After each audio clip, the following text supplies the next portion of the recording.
Mr. Chairman, I want to echo the comments of Senator Lee about Dale Ho. You know, Senator Lee went through erudite constitutional history of this country, laying out the problems with Mr. Ho. I'm going to talk about something more fundamental. Everyone in this committee knows the sorts of people that should be judges. We know the temperament that we expect of judges. And everyone in this committee knows Dale Ho doesn't have that temperament. You know, I will confess to some frustration sitting here, because whatever I say, whatever Senator Lee says, whatever any other Republican says, not going to matter. Every Democrat on this committee is going to vote for this nominee, as you have for every radical nominee that the Biden administration has put forward. Whether it was the number 3 position at the Department of Justice, one of the leading advocates for abolishing the police, whether it was the head of the Civil Rights Division, one of the leading advocates for abolishing the police, whether it was Rachel Rollins, a district attorney who refused to prosecute the law and issued a memo instructing her prosecutors not to prosecute violent crime. We now see violent crime and homicide skyrocketing across the country. And yet it doesn't matter what we say. Every Democrat just... I will commend the Democratic senators for party discipline.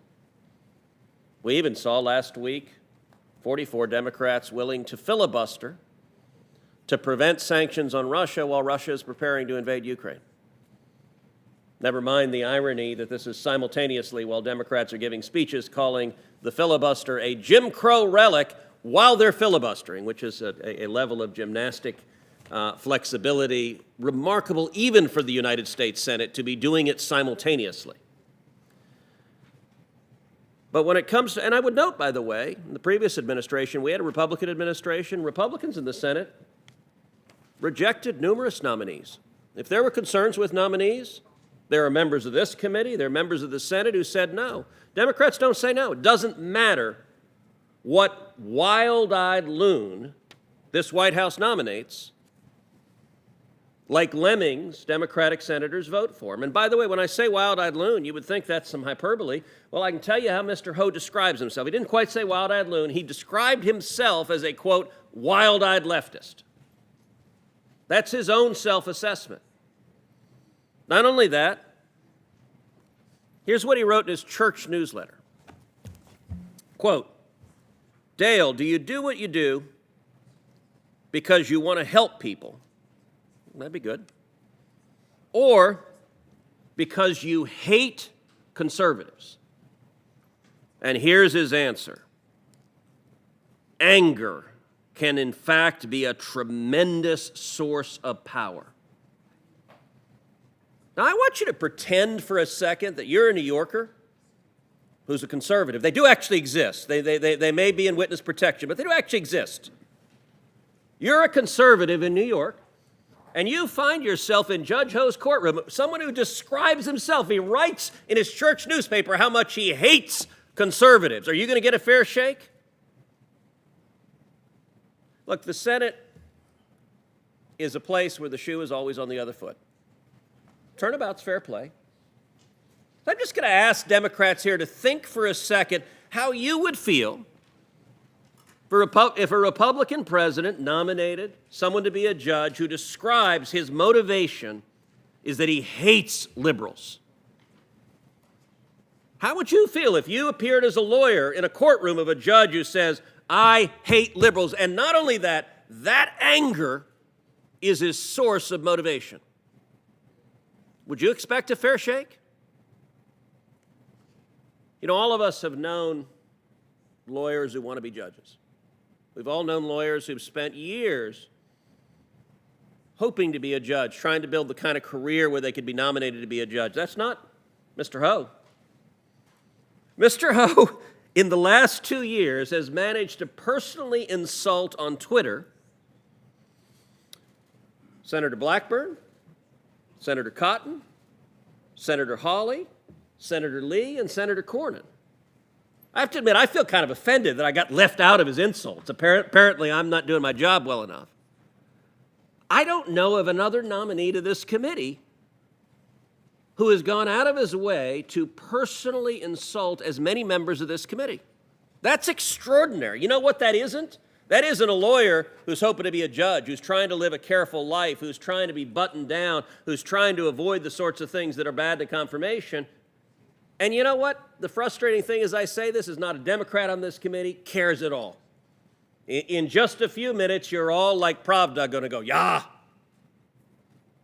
And the turnaround, there'll be another Republican president. And just wait and see. I hope it doesn't happen. But you may see a judicial nominee who's personally insulted and ridiculed 3, 4, 5, 6 Democratic members of this committee by name just a year or two before they were nominated. Will that piss you off? It should.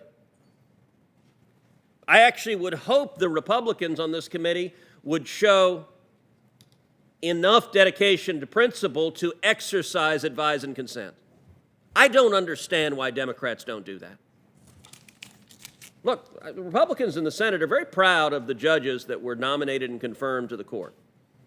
But when there were people who were concerned, everyone in this committee remembers John Kennedy's withering cross-examination of the poor fellow in this committee, that it will be taught in confirmation schools 100 years from now not to go through that.